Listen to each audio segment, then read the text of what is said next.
हाय. सर्वप्रथम आलेल्या ह्या दोन व्यक्तींना हाय, हॅलो, नमस्ते, सलाम. माझा आवाज येतोय का नाही ही सांगण्याची जबाबदारी तुमची. तुम्हाला जर माझा आवाज क्लिअर पोचत असेल सो प्लीज कमेंट करा आणि मला सांगा की आवाज पोचते. ओके.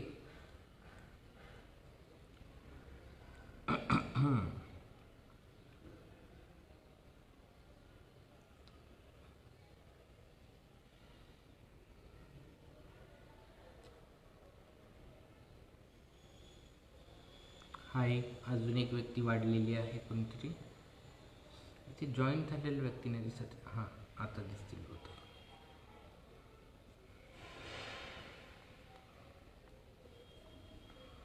साधारण 10 ते 12 व्यक्ती झाल्यानंतर आपण बोलायला सुरुवात करूया. आता 6. Okay.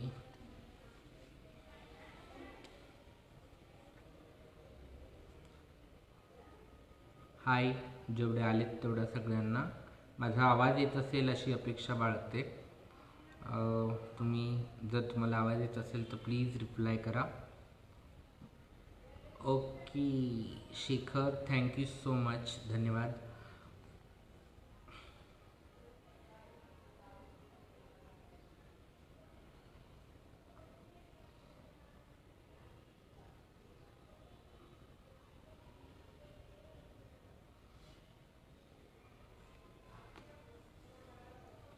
Yes, thank you so much English Kumar. आभाळ भरून धन्यवाद, खूप खूप धन्यवाद, थँक्यू सो मच.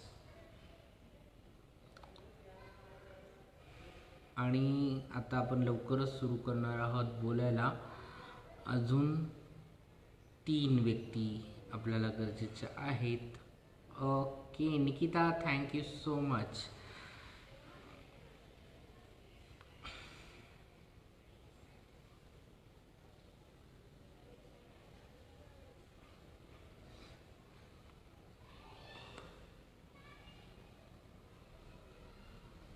ओके. तर साधारणतः म्हणजे मी काय एखाद्या विषयातली तज्ज्ञ वगैरे अशी काही नाही आहे. साधारणतः मी नेहमी माझ्या अनुभवांशी जोडून बोलण्याचा प्रयत्न करत असते. आजही बहुतेक मी तसंच बोलेल. बहुतेक असं वाटतं मला की तसंच बोलेल, पण ते कवितेच्या अनुषंगाने बोलण्याचा प्रयत्न करेल. कवितेचं माझ्या लाईफमधलं स्थान, कविता काय रिप्रेझेंट करते, कविता आणि राजकीय भूमिका काय असतात, कवितेमागचं सौंदर्यशास्त्र काय असतं, या संदर्भाने धावतं बोलण्याचा मी प्रयत्न करील. आणि सोबत मध्ये मध्ये तुम्हाला माझ्या नाही आवडल्या तरी माझ्या कविता ऐकवेल. आणि त्यासाठी मी आज माझ्या मैत्रिणीचा फोन घेतला आहे आणि त्याच्यामध्ये PDF ओपन होण्यासाठी ॲप डाउनलोड करायचं काम चालू केले मी. मला असं वाटतं की इकडे तोपर्यंत 2-3 अजून वाढतील आणि मला मिळालेल्या वेळेच्या संधीचा मी फायदा घेते. 8 वाव. म्हणजे साधारण 10 जणांच्या ग्रुपमध्ये बोलायला तेवढी जरा मज्जा येते. म्हणून सगळं हे खटाटोप.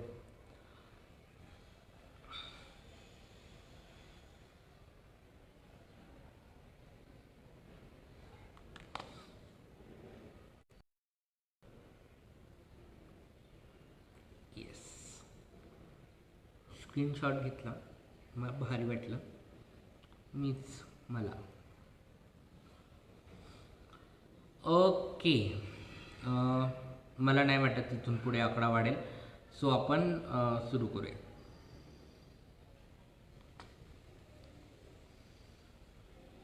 मी माझी पहिली कविता 6वी-7वीला असताना लिहिली होती आमच्या वर्गातील सरस्वतीच्या फोटोवर, आणि ती वर्गात मी वाचून दाखवली आणि माझी खूप स्तुती झाली आणि वर्गातल्या सगळ्यांना कळालं की मी कविता लिहिते. आणि मग मला रिक्वायरमेंट व्हायला लागली की आज माझ्या पप्पांचा बड्डे आहे, किंवा आज माझ्या क्रशचा बड्डे आहे, आणि तू लिहिलं पाहिजे. आणि मग ऑलरेडी मी जेंडर क्रायसिस फेस करत होते, कारण की सामाजिक व्याख्येतील मुलांसारखं बहुसंख्याक हेटेरोसेक्शुअल मुलांसारखं जीवन नव्हतं माझं. मला बायला गुळग्या असलं काहीतरी चिडवायचे, आणि मग त्यातनं या सगळ्यामुळे थोडासा रिलीफनेस मिळायचा मला, कारण की मी कविता करते म्हणून मग मला थोडंसं रिस्पेक्टली पाहायला जायचं, आणि मग जरा जवळ मस्का मारला जायचा की अर्धीनं एक कविता दे, आणि मला ते छान वाटायचं की सतत होणाऱ्या अपमानामध्येही काहीतरी सुखद आहे. आणि मग मी खूप साऱ्या मित्रांच्या गर्लफ्रेंडवर कविता लिहिल्या, त्यांच्या वडिलांवर, आयांवर, मैत्रिणींवर, बहिणींवर, असं काहीतरी लिहायचे. उगाचच कॉमन ठरलेल्या, तू किती छान आहेस, तुझे डोळे नितळ आकाश आहेत, तुझा चेहरा म्हणजे चंद्र जणू. मग ती एकच कविता मी प्रत्येकाच्या गर्लफ्रेंडला द्यायचे. बऱ्याच वेळा झरझर वाहणारे झरे, रिमझिम बरसणाऱ्या धारा, पिसारा फुलवणारा मोर, आणि रागू महिन्यातली मैना किंवा रागू, असली जी शाळेत शिकवल्या गेलेली रूपकं होती तीच कवितांमधनं येत होती. आणि त्यात मला खूप रिस्पेक्ट मिळत होता, म्हणून मला ते खूप छान वाटत होतं. साधारण 9वी-10वीपर्यंत, 10वी शाळा सुटेपर्यंत मी असंच लिहित होते. शाळेत काहीतरी प्रोग्राम आहे, मग जयंत्या असतील किंवा छोटेसे गॅदरिंग्स असतील, शिक्षकांचा सेंड ऑफ असेल किंवा विद्यार्थ्यांचा सेंड ऑफ असेल, त्या संदर्भाने काहीतरी आपल्या ओळीत 2-4 ओळींमध्ये यमक जोडायचं, आणि मग शाळा कशी ग्रेट, शिक्षक किती छान, आणि किती संस्कार मिळाले, संस्कृती, सदाचार, हे सगळं आपलं कवितांमधनं सांगायचं. तर असं सगळं चालू होतं. म्हणजे पावसावरच्या आणि एकंदर व्याकरणात बसवण्याचा प्रयत्न केलेल्या कविता लिहायचे मी. त्याला कविता म्हणतात हे लोक म्हणायचे. मला नव्हतं वाटत ते की काव्य होतं, कारण की त्याच्यामध्ये माझं मी पण असं नव्हतं, हे मला आज कळतं मागं वळून पाहिल्यानंतर. आणि ते खूपच बालिश वाटायला लागतं की यार हे काय करायचं आपण. पण मोठं होण्यासाठी बालिशपणा पण तितकाच गरजेचा आहे. आणि मग तिथून सुरुवात झाली. माझं परीघ बदलत होतं, तसं तसं माझ्या कवितांचं परीघ बदलत होतं. साधारण 9वी-10वीच्या जवळपास मी अण्णाभाऊ साठे वाचले, डॉक्टर बाबासाहेब आंबेडकर वाचले, आणि माझं परीघ बदललं. आणि जे इवन त्याच्या अगोदर मी 9वीला असताना स्वामी समर्थांचं चरित्र जे असतं पूर्ण पुस्तक, ते जसं हनुमान चालिसा जशी असते का, तशी मी स्वामी समर्थ चालिसा तयार केली होती. आत्ता मला खूप हसायला येतं की मी माझी क्रयशक्ती कुठल्या गोष्टींवर वाया घालवली. तर मला तो एक छान अनुभव होता पण माझ्यासाठी, की एका पूर्ण अध्यायाला तुम्हाला 4 ओळीत सामावून घ्यायचे, आणि तो प्रयत्न मी तेव्हा केला होता. त्याच्यानंतर जेव्हा महापुरुष आयुष्यात आले तेव्हा कवितांचा परीघ बदलला, आणि त्याच्यामध्ये संघर्ष यायला सुरुवातच झाली होती थोडीफार, की जेंडर क्रायसिस खूप मोठ्या प्रमाणामध्ये वाढायला लागले.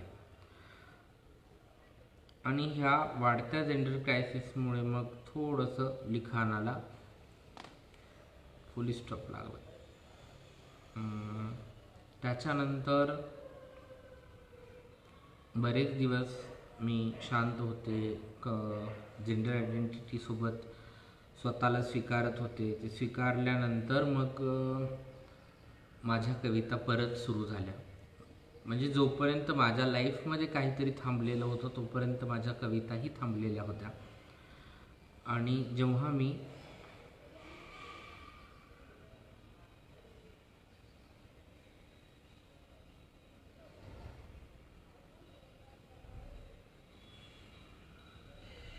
हे पण बघतीये मी सोबतच,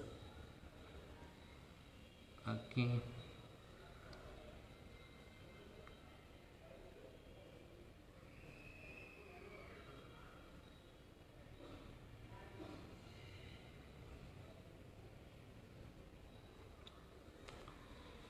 तर मग कविता सुरू झाल्या आणि मग कविता लिहायच्या, कागदावर मांडायच्या आणि हरवायच्या, अशी एक पद्धत सुरू झाली. 2011-12ला माझ्या हातामध्ये फेसबुकसारखं साधन आलं. 2011पर्यंतच्या माझ्या कविता ह्या प्रवासी कविता होत्या. त्या माझ्या आयुष्यात आल्या, काही दिवस राहिल्या आणि नंतर ती वही हरवली. त्याच्यासोबत त्या कविता हरवल्या. त्या कवितेमागच्या त्या कंडिशन्स, त्या सिच्युएशन विसरल्या गेल्या आणि त्या कवितांचं दुसरंच काही 1-2 ओळी माझ्या लक्षात राहिल्या किंवा विसरून गेल्या. म्हणजे कम्युनिटीत आल्यानंतरच्या माझ्या कवितेची एक ही होती की जी सल होती माझ्या जगण्यातली, म्हणजे काश हम ऐसे आधे अधूरे से ना होते, हमारे दिल के अरमान भी पूरे होते, हम भी सजाते घर किसी का, हमारी मांग में भी किसी के नाम के सितारे होते. किंवा मग उगाच चेष्टा करते मी तुझं आणि माझं नातं, नात्यात पडताळून पाहण्याची, सारखी कारणं देत असते मनाला तुला आठवत राहण्याची,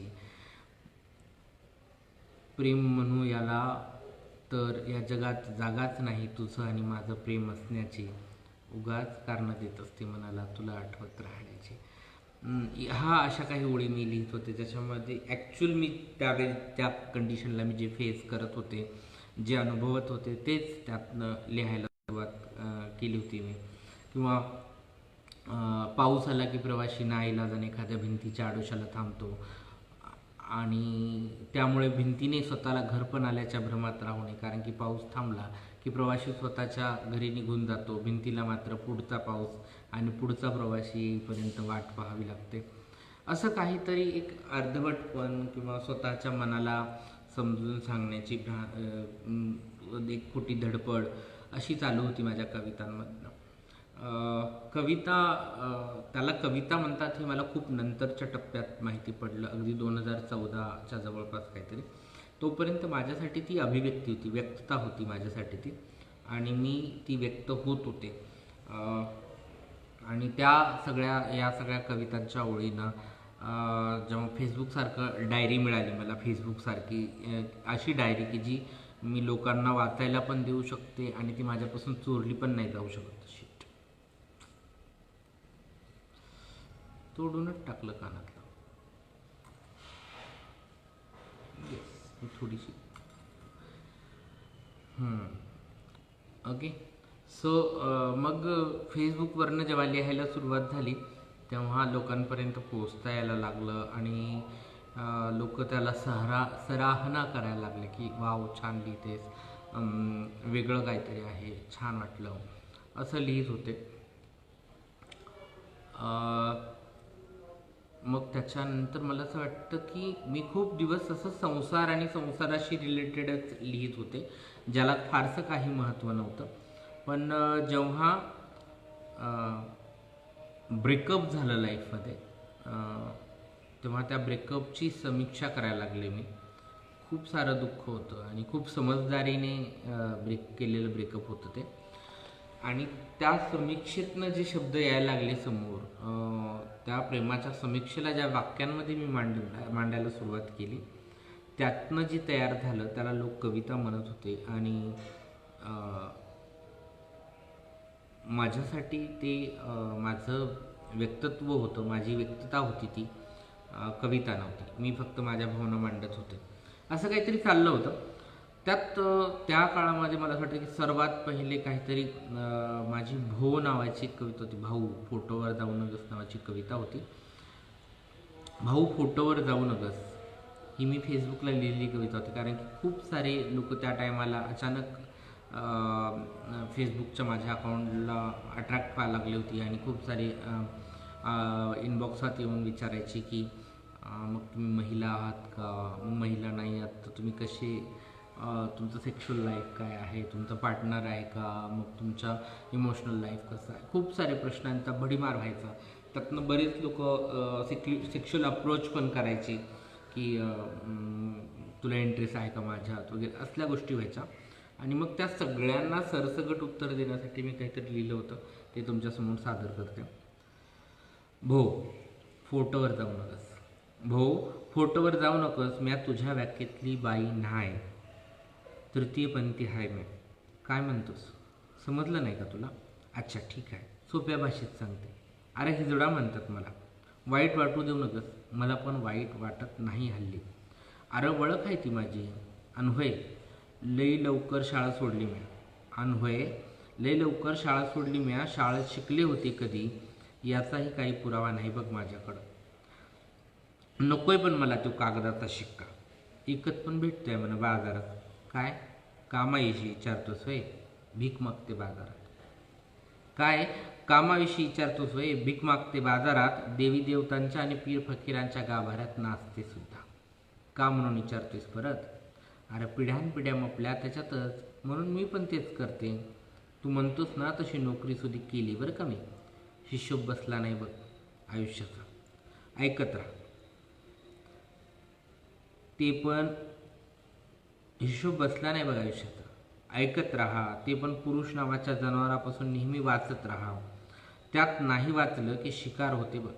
बाईला तरी बाई म्हणून सोडून दिली एकदा, पण मला नाही सोडायचं. हे जनावर त्याच्या बापाची ठेव आहे ना मी. बरं, नोकरीत पगार कमी, म्हातारपण असुरक्षित, म्हणून परत कळपात आले. आणि कळपात राहायचं म्हणजे कळपाचे नियम पाळावे लागतात बघ. आता जास्त विचारू नकस बाबा. कळपाविषयी तर काहीच नको. जगू दे 4 दिवस इथं तरी सुखानं. आता आलास ना? आता आलास ना तू पण लाईनीवर. वापरते व्हॉट्सअप मी. पण प्लीज नंबर मागू नकोस. मया छातीविषयी आणि मया कमरखाली काय त्याची तुला र काय गरज? मी माझ्या मैतरासंग कशी निजते याच्याशी तुला र काय घेणं? अनाईक, मी मोकळं लिवते. माझं दुखणं लोकांनी कळावं आणि मला पण माणूस पण मिळावं म्हणून शाना. मी काही धंद्यावर बसलेली नाही.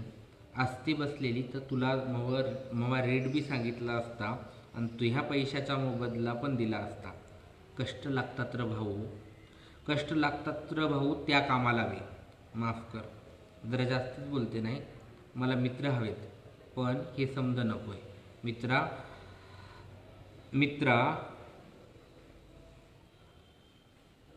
मला मित्र हवेत, पण हे सगळं समज नकोय मित्रा. आणि हो, ग म्हणून बोलायला शिक बाबा. शिक बाबा. तुझीच फेसबुकची मैत्रीण दिशा. असं काहीतरी लिहिलं आणि ते खूप व्हायरल झालं आणि लोकांनी खूप समजून घ्यायला सुरुवात केली. कम्युनिटीच्या विषयांसंदर्भात, कम्युनिटीच्या भावविश्वाच्या संदर्भात असं सगळं काही सुरू झालं. मग त्याच्या अनुषंगाने मग माझ्या लक्षात आले की लोकांना खूप साऱ्या प्रश्न आहेत, पण त्यांच्याकडे उत्तर नाही. आणि मग हेट्रोसेक्शुअल बहुसंख्याक कम्युनिटी आणि माझी कम्युनिटी यांच्यामध्ये काहीतरी दुवा होता येतं का लिखाणातनं, असं ठरवून नाही, पण नकळत त्यावेळेस त्या गोष्टी अशा होत होत्या की त्या गोष्टी माझ्याकडनं घडत होत्या. आणि मग मी लिहायला सुरुवात केली. हे सगळं लिहित असताना पण मी जे लिहिते त्याला कविता म्हणावं नाही म्हणावं, मुक्तछंदातली कविता म्हणावं की काही वेगळी या कवितेची परिभाषा असू शकते, अशी खूप सारे प्रश्न माझ्या समोर होते. पण मी लिहित होते, फक्त एवढंच मला माहीत होतं. बाकी सगळं लोक जज करत होते. आणि मला असं वाटतं की माझ्यासारख्या खूप साऱ्या कम्युनिटीज अशा पद्धतीने त्याच काळामध्ये समकालीन परिस्थितीमध्ये लिहित होत्या. जसं की द्रौपदी सिंघाल असेल, ती आदिवासींचे प्रश्न मांडत होती. तोताबाला बंगाली आदिवासी आणि नक्षली एरियातील महिलांचे प्रश्न मांडत होती. वेदिका कुमारस्वामी देवदासी आणि देवदासींच्या संदर्भातील महिलांचे प्रश्न मांडत होती.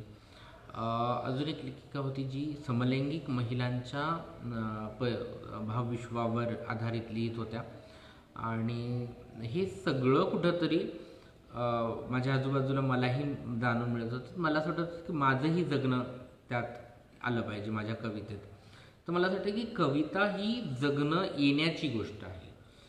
कल्पनांवर केलेल्या कविता ह्या वास्तवाला न्याय देणाऱ्या नसतात.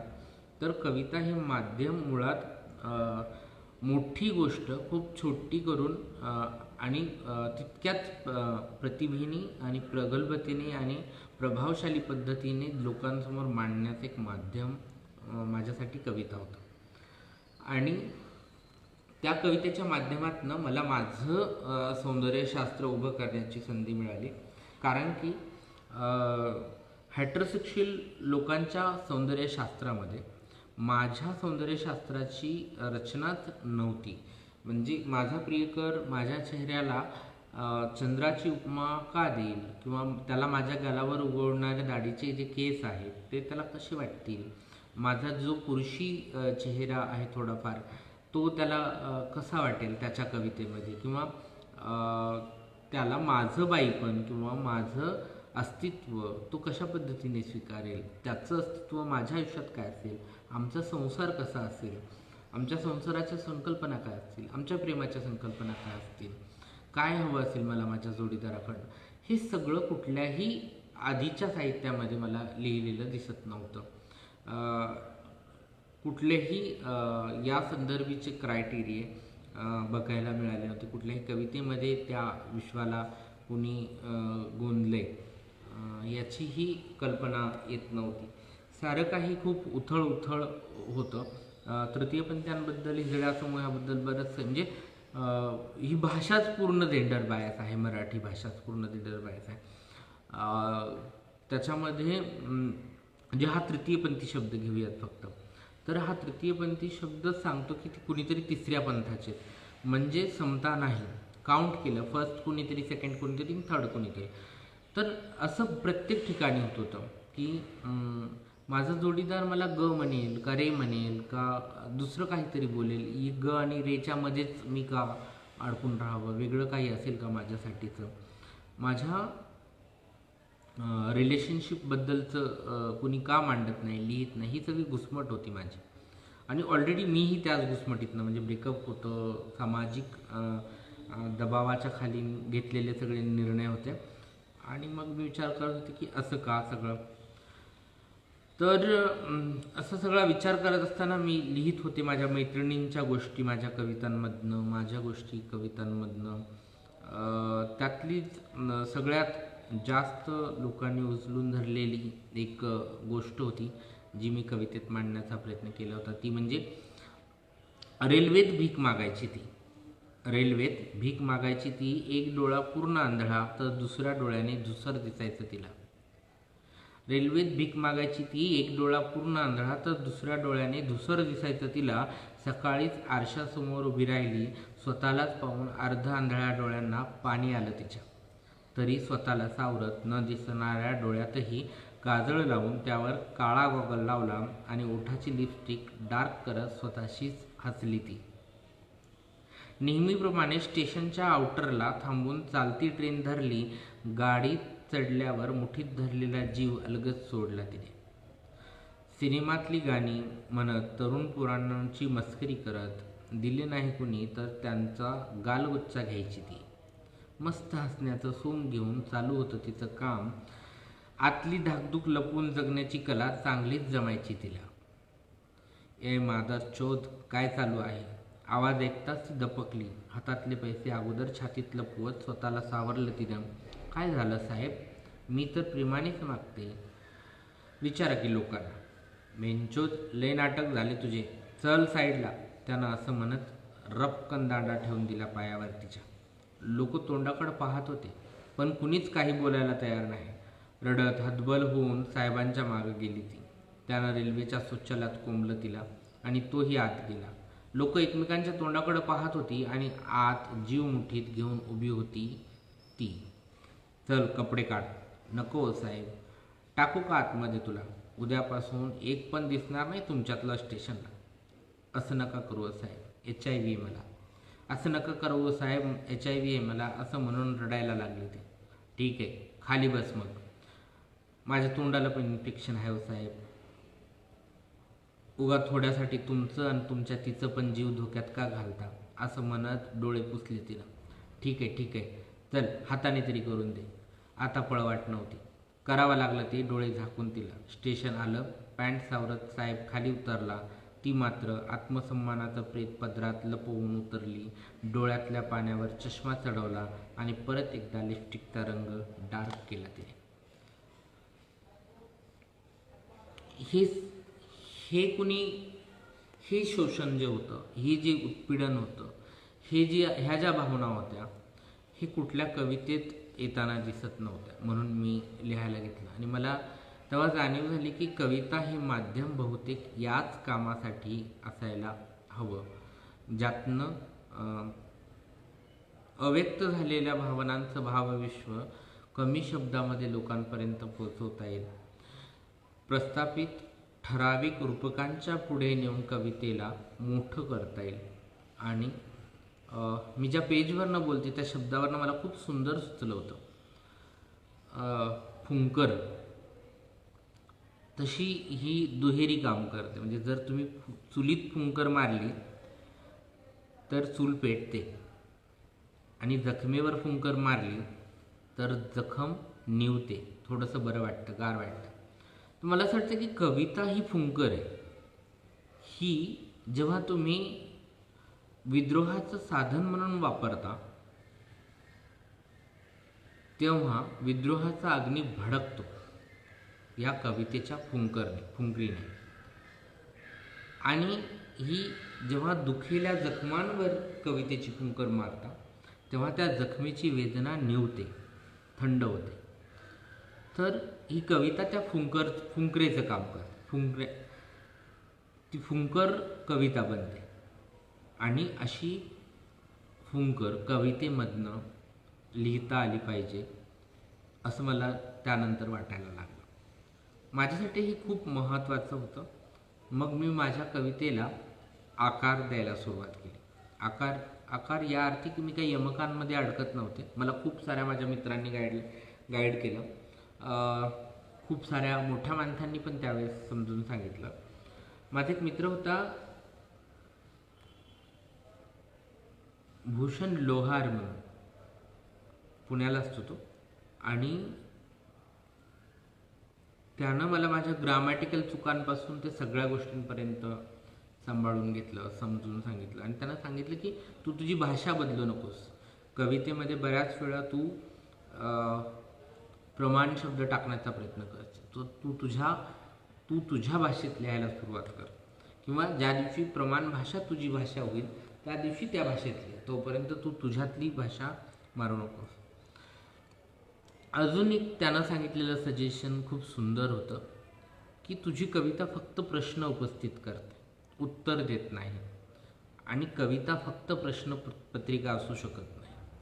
त्याच्या शेवटच्या काही ओळींमध्ये तरी त्याच्या विरोधातला बंड, संघर्ष किंवा उत्तर असायला हवं. आणि त्याच्यानंतर मग मी मात्र ठरवून त्या गोष्टी इन्क्लूड करायला लागले आणि कवितेमध्ये उत्तर द्यायला सुरुवात केली. आणि मलाच जाणीव झाली की कविता फक्त रडगाणं असू शकत नाही, ती त्याच्यासोबत बंड शिकवते. म्हणजे आत्ताची कविता तुम्हाला वाचून दाखवली, त्याच्यातलं जे शेवटच्या ओळी आहेत, ती उतरली, तिने डोळ्यावर गॉगल लावला, तिने लिपस्टिकचा रंग डार्क केला आणि ती निर्भीडपणे पुढच्या लढाईला निघाली. तर मला असं वाटतं की हे उत्तर होतं त्यावेळेस मला सुचलेलं, किंवा त्यातनंही उभं राहण्याची ती ताकद होती. पण ती त्या गोष्टीत नव्हती, कारण की गोष्टीतली नायिका ढासळलेली होती पूर्णतः. पण मी म्हणले की ह्या नायिका ढासळता कामा नये, तर त्यांना एक वेगळं अँगल, उत्तर देणं गरजेचं आहे. आणि मग ते मी जुळवून लिहायला सुरुवात केली. अशी उत्तरं देणारी आणि प्रश्न उपस्थित करणारी कविता आज घडीला खूप गरजेची आहे. मग ती यूथच्या प्रश्नांना तोंड फोडणारी असो, शेतकऱ्याच्या प्रश्नांना तोंड फोडणारी असो, सैनिकांच्या प्रश्नांना तोंड फोडणारी असो, भावनांच्या प्रश्नांना तोंड फोडणारी, भावनांचं राजकारणसुद्धा कळालं पाहिजे कवीला. मला असं वाटतं की कवीने अवकाळी पावसावर कविता लिहित असताना त्याच्यामधली मादक सौंदर्य पाहण्याऐवजी त्यानं समाजाचं होणारं नुकसान त्या अवकाळी पावसामुळे आणि त्यात चाललेली त्याची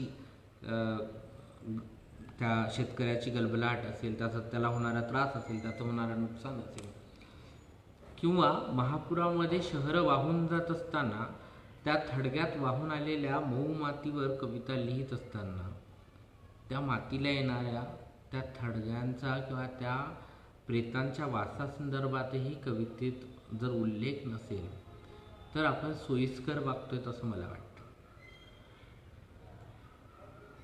बाथरूममधील खुंटी याच्यात आहे की नाही या PDF मध्ये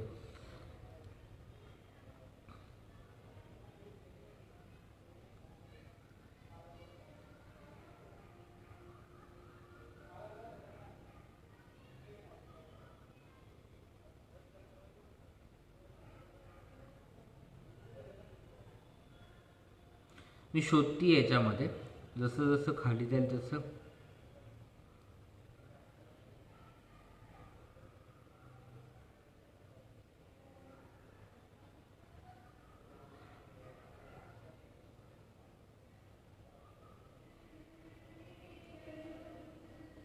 खूप साऱ्या ही बाथरूममधील खुंटी कविता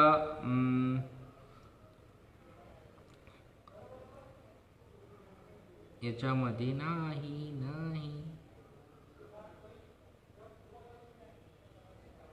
मी फक्त 22 कविता आहेत त्याच्यामध्ये आणि त्याही मोस्ट ऑफ कम्युनिटीशी रिलेटेड आहेत.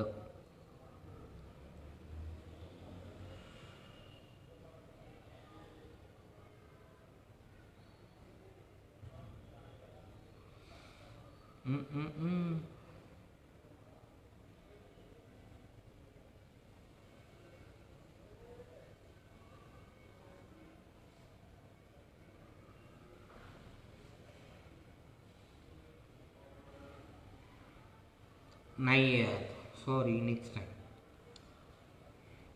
मी माझ्या फेसबुक वॉलवर आज ती शेअर करते. मराठीमध्ये दिशा पिंकी शेख म्हणून मध्ये, किंवा याच पेजला तुम्ही फॉलो करा, फुंकरला. मी निलेशकडे ती कविता देईल आणि निलेश ती याच्यावरनं पोस्ट करेल. ओके, चालेल का निलेश? म्हणजे कविता सगळ्यांना वाचायला पण मिळेल आणि सगळ्याच गोष्टी होतील.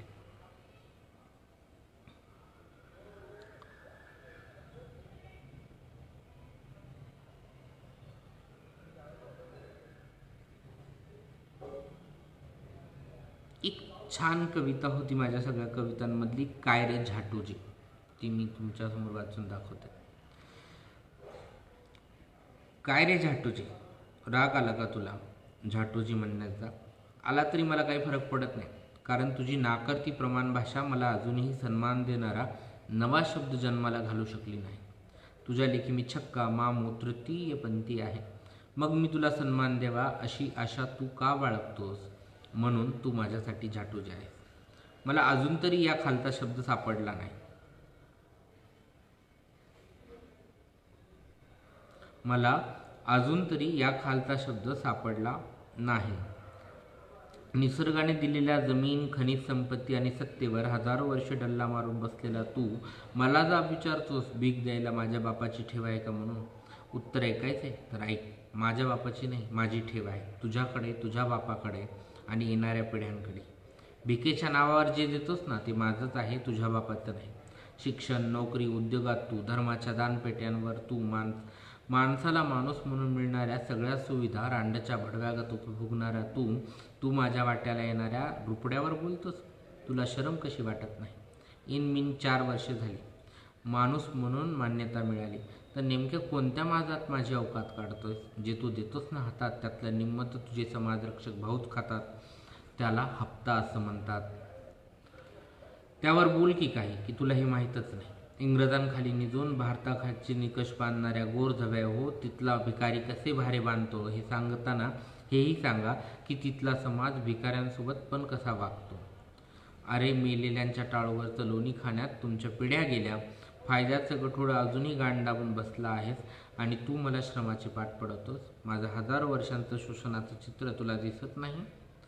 9 ते 5 नोकरीचा डिंगा मारतोस, उंटावरून शेळ्या हाकतोस, मर्दानगीचा माज मिरवतोस. माझ्यातले जे 9 ते 5 आयुष्य जगतात त्यांच्यासोबत तरी तू कसा वागतोस? ऑफिसातल्या केबिनमध्ये तुला माझ्या किंकाळ्या ऐकू कशा येत नाहीत? शिक्षण, संस्कार, समाज, संरक्षण जन्मजात मिळालेला तू अजून माणूस होऊ शकला नाहीस आणि माझ्याकडून माणुसकीची आशा ठेवतोस. अरे, पशुची क्रूरता तुझ्या चेहऱ्यावर झळकते म्हणून मी हिसकावून घेते माझ्या वाट्याची भाकर. त्यासाठी तुझ्यासारख्या झाटूजीसमोर हात पसरण्याची मला गरज नाही. बदलाच्या प्रक्रियेला संयमानं वेळ दे. बदलाच्या प्रक्रियेला संयमानं वेळ दे, तर मीही बदलेल, माझ्या पिढ्याही. माझ्या वागण्याचे मूल्यमापन तुझ्या जागून नाही, माझ्या जागून कर. तेव्हा तुला व्यवस्थेने घातलेला खुट्टा दिसेल आणि त्याशिवाय तुला माझे दुःख कळणार नाही. ए झाटूजी, तब तक चल निकाल 10 रुपये. ही एक कविता मी तेव्हा लिहिली होती.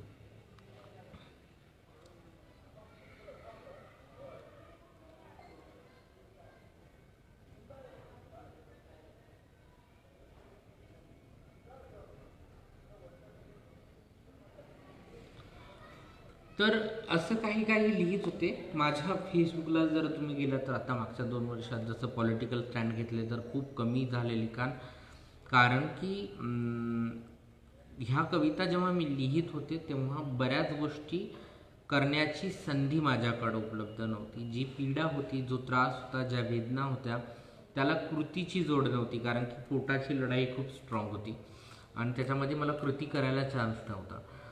आत्ता मागच्या 2 वर्षामध्ये माझ्याकडे कृतीच्या संधी उपलब्ध झाल्यात. मी मोठ्या प्रमाणात ॲडव्होकेसी प्रोग्राम्समध्ये सहभागी आहे, लोकांशी संपर्क करते आहे, बोलते आहे, कम्युनिटीच्या अवेअरनेससाठी काम करते आहे, गव्हर्नमेंट पॉलिसीजसाठी काम करते आहे, बाकीच्या गोष्टींसाठी काम करते आहे. आणि आयुष्याचा संघर्ष म्हणजे भाकरीचा संघर्ष थोडासा शिथिल झाला. बाजारामध्ये भीक मागणं जरा कमी झालं. बंद नाही पण कमी झालं. त्यातल्या त्यात सॅटिस्फॅक्शन मिळाला, म्हणजे समाधान कामाचं, जे की पैशापेक्षाही खूप महत्त्वाचं होतं माझ्यासाठी. की मी वेगवेगळ्या तरुणांशी जाऊन भेटते बोलते. आणि मग जेव्हा तुम्ही समाधानी असता तेव्हा तुम्ही प्रॉपर प्युअर कविता नाही लिहू शकत. कारण की समाधान लवकर कवितेत नाही मांडता येत मला तरी किमान. कारण की माझी कविता तरी सगळी असंतुष्टीतून जन्माला आलेली आहे, अर्धवटपणातून आलेली आहे, अतृप्ततेतून आलेली आहे, संघर्षातून आलेली आहे, बंडखोरीतून आलेली आहे आणि घुसमटीतून आलेली आहे. तर मला समाधानात लिहिता येत नाही कधीच. त्याच्यामुळं समाधानातल्या कविता माझ्याकडे खूप कमी आहेत.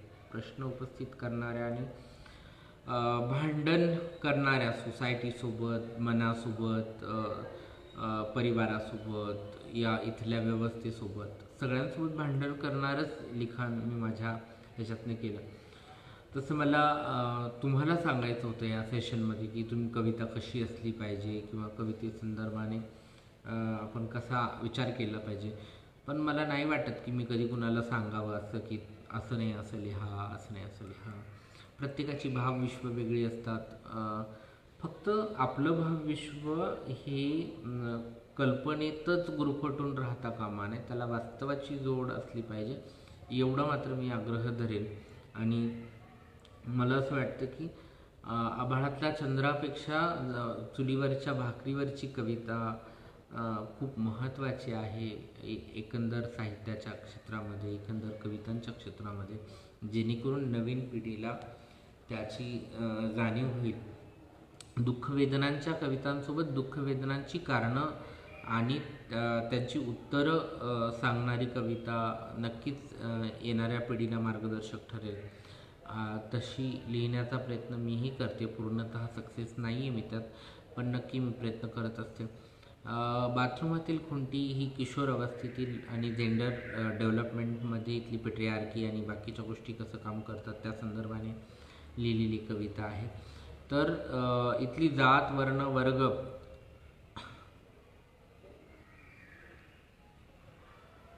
तेच ना लिहिण्यासाठीही आडवं येतं. कारण की ते तुम्हाला आळशी बनवतं, ते तुम्हाला प्रश्न उपस्थित करू देत नाही, ते तुम्हाला सिक्युअर झोन तोडू देत नाही, समाधान सुख तुम्हाला लालसेत ठेवतं की नको हे क्रॉस केलं तर खूप त्रास आहे, खूप वेदना आहे. स्पेशली माझ्यासारख्या व्यक्ती ज्या वयाच्या 7व्या-8व्या वर्षापासून स्ट्रगल करत आल्यात, 30व्या-35व्या वर्षी 35 वर्षाची व्यक्ती झाल्यानंतर कुठेतरी त्यांना थोडंसं आता स्टेबिलिटी दिसायला लागली, थोडंसं समाधान सुख वाटायला लागलं, तर ते थोडेसे लालची होतात आणि थांबतात. तर मीही काही वेगळी नाही आहे, मीही षडरिपूंनी व्याप्त व्यक्ती आहे.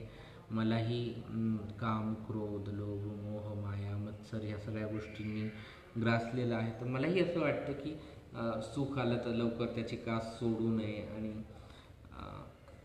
आपण उभं राहिलं. तर मला असं वाटतं की हा खूप एकेरी संवाद होता आहे. तर आता म्हणजे एकेरी संवादाचाच वेळ होता हा. तुम्ही साधारणतः 44-45 मिनटं म्हणजे 42 मिनटं 40 मिनटाच्या जवळपास मी एकटीच बोलते. आत्ता तुम्ही काहीतरी बोलावं जेणेकरून त्याला मला रिॲक्ट व्हायला आवडेल. जेवढी लोकं आहेत किमान त्यांनी जरी विचारलं, माझ्याशी चर्चा केली, तर हा एकेरी संवाद थोडासा थांबून मला पण जरा मी रोज 1-2 तास बोलते आहे कुठल्या तरी फेसबुक चॅनलला, कुठल्या तरी झूम इन मीटिंगमध्ये, कुठेतरी. तर मला आता घशाचे इश्यू व्हायला लागले. तुम्ही पाहत असाल माझा आवाज आता खूप असा कडक नाही येते, की लईत बोलायला लागली आहे मी. मला इथे बोलून बोलून त्रास होतो. सो काही रिॲक्शन आल्या तर मला त्याला रिॲक्ट व्हायला चांगलं वाटेल. तुमच्याकडनं काही प्रश्न येऊ द्यात, म्हणजे हा संवाद दुहेरी होईल. नाही तर मी एकटीनेच यायचं, बडबड करायचं, निघून जायचं. फुंकर, तर तुमच्या रिॲक्शन येऊस तर मला असं वाटतं की साहित्याच्या अंगाने किंवा वेगवेगळ्या विषयांना हाताळण्याच्या अंगाने खूप कमी लोक प्रयत्न करतात. त्यातलाच फुंकरचे वेगळे प्रयत्न आहेत आणि अशा प्रयत्नांना आपण भरभरून साथ दिली पाहिजे.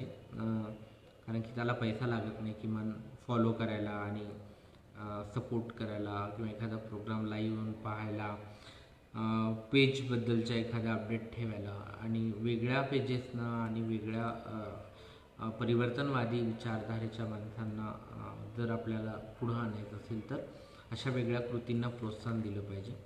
आणि त्याचाच भाग आत्ता बदलते स्वरूप जे आहेत ते पूर्वी कार्यालयाला मदत करा किंवा कार्यकर्त्यांना मदत करा असं होतं. आता ऑनलाईन पेजेस ओपन होतात, ऑनलाईन वेबसाईट सुरू होतात, ऑनलाईन यूट्यूब चॅनल सुरू होतात आणि आपल्याला माणसांना डेव्हलप करायचं असेल तर तुम्हाला त्या यूट्यूब चॅनलला फॉलो करावं लागतं, त्या वेबसाईटला फॉलो करावं लागतं, त्या पेजेसला लाईक करावं लागतं, त्याच्यावर रिॲक्ट व्हावं लागतं, तिथे क्राऊड दाखवावा लागतो, तर त्या पेजचं व्हॅल्यू वाढतं पॉलिटिकली, सोशली, इकॉनॉमिकली, बाकीच्या सगळ्याच गोष्टींनी.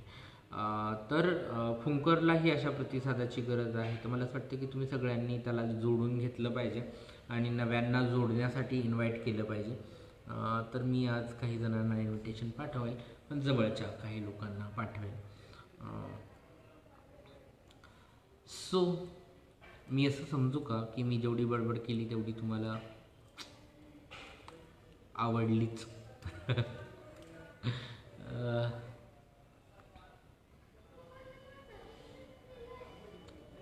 आपल्याला हा फोन 1 तासासाठीच मिळाला. उजव्यात नर वामांगी नारी, दोन्हींच्या ऊर्जा मिलनाने विद्रोहाचा टाहो फोडते माझी टाळी. शिस कानात टाकून दार बंद कर, शिस कानात टाकून दार बंद कर, कवच तुझी अजून पाषाणाची कर, तुझ्या आतले तुझे भ्रम फोडणार आहे आता माझी टाळी. तुझ्या चौकटीला, तुझ्या उंबऱ्याला, दांभिक परंपरांना, तुझ्या संस्काराला फाट्यावर कोलते माझी टाळी. खूप ऐकलंय तुझ्या नग्न करण्याच्या हौशीबद्दल, खूप ऐकलंय तुझ्या नग्न करण्याच्या हौशीबद्दल, मी तुझ्यासमोर स्वतःच नग्न होते, घे बघून डोळे फुटोस तर, आता तुलाही असंच नग्न होण्याची आणेल पाळी माझी टाळी. साखळीत बांधलेली लेखणी, साखळीत बांधलेली लेखणी आणि मादी, साखळीत बांधलेली लेखणी आणि मादी, भांडवलशाहीवर चढवलेली खादी. अंधार कोठऱ्यात खितपतणाऱ्या प्रकाशाला हिशेब मागेल तुला, अंधार कोठऱ्यात खितपतणाऱ्या प्रकाशाचा हिशेब मागेल तुला माझी टाळी. उतरंडी उतरवून जमिनीवर ठेवाव्या लागतील, उतरंडी उतरवून जमिनीवर ठेवाव्या लागतील. वरच्या घड्यातील लोणी समभागात वाटून मागेल आणि तुझ्याबरोबर जगेल माझी टाळी. तराजू आता सत्याकडे झुकेल. तुझ्या मनोमूल्यांना कवडीमोल सुद्धा मिळू देणार नाही माझी टाळी. माणूस होण्याची वाट चालते, सत्ता शोषणाच्या चिंध्या जाळते.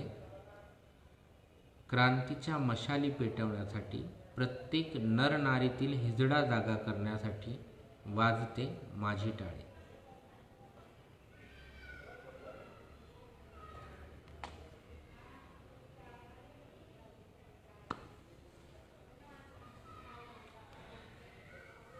सो भाइयों बहनों और साथियों, अभी मेरी तरफ से मेरा एनर्जी ख़त्म हो चुका है और आप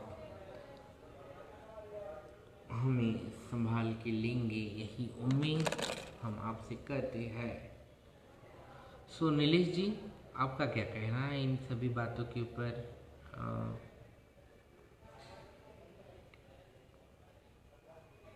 मी खूप दिवस झालं माझ्या स्वतःच्या वैयक्तिक पेजवरनं लाईव्ह कविता घेऊन येण्याचा प्रयत्न करते, मला जमत नाही आहे.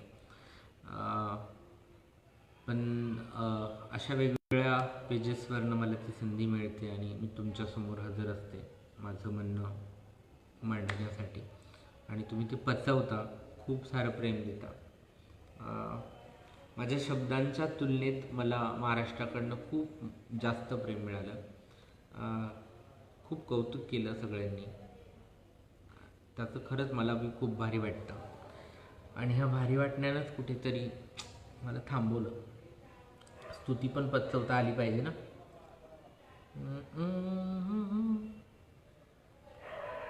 सो दोस्तों, कुछ सवाल होगे तो पूछिए यार.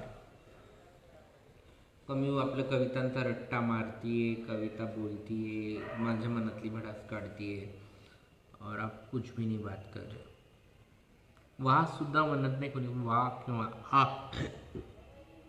काहीच बोलत नाही कोणी. एवढं कविता वाचून दाखवलं, कुणाला छान पण नाही वाटली माझी कविता.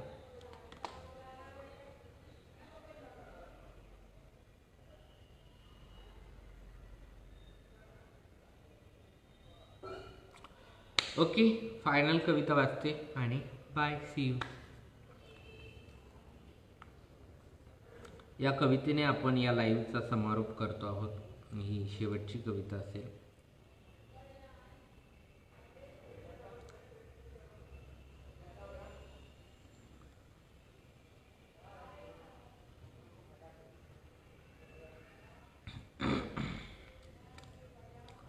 तुझ्या डफाचं माझ्या ढोलकीचं, तुझ्या डफाचं माझ्या ढोलकीचं, तिच्या घुंगराचं त्याच्या हलगीचं स्वरूप बदललंय हल्ली. पण बडवणं आणि आदळणं पिढ्यानपिढ्या त्याच तालात सुरू आहे. तुझ्या मुजऱ्याला माझ्या नाचण्याला, तुझ्या मुजऱ्याला माझ्या नाचण्याला, तिच्या अंथरुणावरच्या वाटेला, त्याच्या जोहाराच्या पद्धतीला. समानतेच्या नावावर त्यांनी शोषणाचे नव्या डांबरीकरण केले.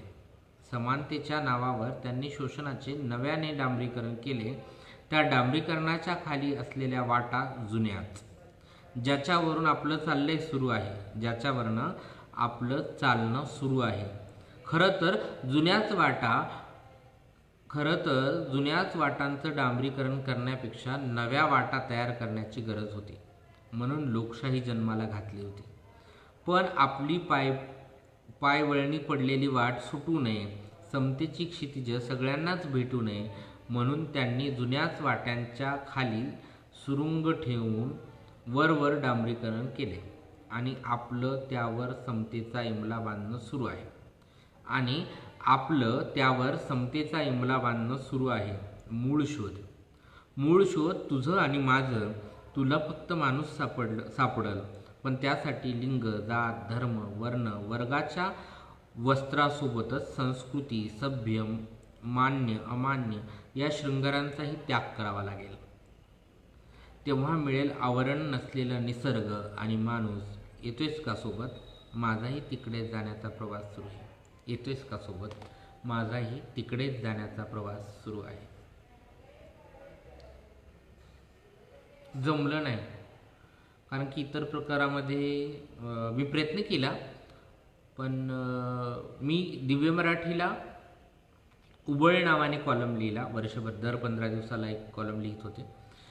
पण जितक्या सहजतेने मी कवितेमध्ये किंवा व्यक्त होऊ शकते, तितक्या सहजतेने आणि तितक्या डेप्थने मी लेखामध्ये नाही व्यक्त होऊ शकत. मला लेख लिहित असताना शब्द शोधावे लागतात. उगाच 2 ओळीत मांडणारा विषय मला त्याला खूप संदर्भासहित खूप मोठा करावा लागतो आणि मग कंटाळा येऊन जातो. आळशी आहे थोडीशी मी त्या बाबतीत. इतर प्रकारात लिहिण्याचा प्रयत्न केला मी बऱ्याच वेळा, पण फसलेली आहे. पण लिहित नाही, अशातला भाग नाही. लिहिते, पण ते कुठल्या प्रकारात होतं ते नाही माहिती.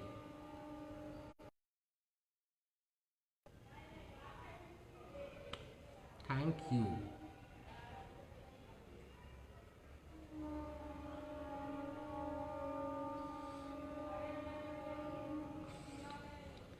सो मी चालली आहे. बाय. ओके. हो रे, ते काहीतरी बोलतं करण्याचा प्रश्न होता गणेश दादा. Okay Nilesh, bye, see you.